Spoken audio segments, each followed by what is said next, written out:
un élève allophone, c'est un élève donc, qui arrive d'un pays étranger. Donc ça peut être l'Albanie, le Kosovo. Ici, on a des élèves qui viennent de tous horizons, de tous les continents. Et puis donc, qui vient s'intégrer en classe en France pour apprendre le français et puis s'intégrer dans la société par la suite.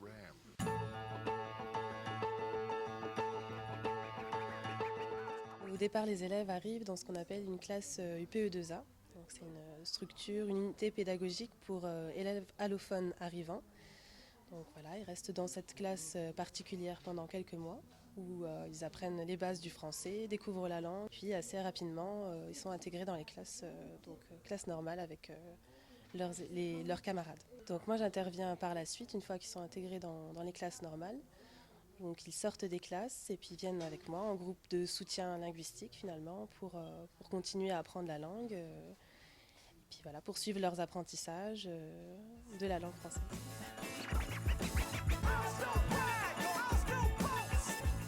J'essaye de m'adapter à leurs acquis, à leurs compétences, à leur niveau, essayer de reprendre avec eux donc, les savoirs qui sont maîtrisés mais qui restent lacunaires pour certains.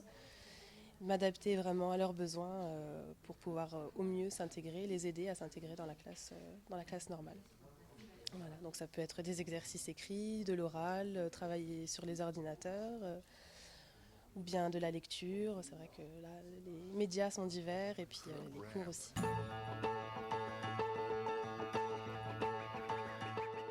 Elle est venue de la rencontre avec les élèves, de ce qui est quand même une différence au départ, qu'on cherche à amoindrir en apprenant au mieux la langue, mais on voulait un petit peu valoriser leur pays d'origine par rapport à un travail qu'on fait en classe aussi avec les troisièmes, un travail sur l'autoportrait, l'autobiographie, donc on a essayé un petit peu de transposer ça à leur portée.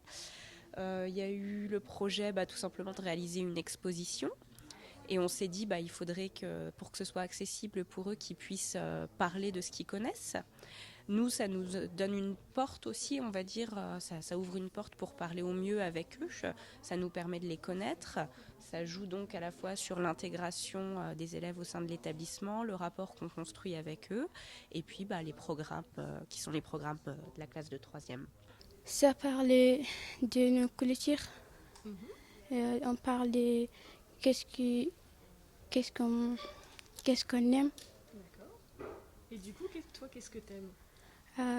J'aime cuisiner, je dirais, avec des poissons. Et j'aime les papillons. Et mes joueurs préférés, Messi et Neymar. Quand je suis rentrée en France, j'ai suivi leurs différences culturelles ne sont pas pareilles. Nous, là-bas, il n'y a pas de bâtiments qui sont comme dans mon pays. Leurs bâtiments, nous n'avons pas de bâtiments en fait. Afghanistan ou je sais pas, Mauritanie, c'est la première fois que j'entends ça. Donc tu as découvert des choses alors ? Oui. Et j'ai vu la Tour Eiffel, c'est joli.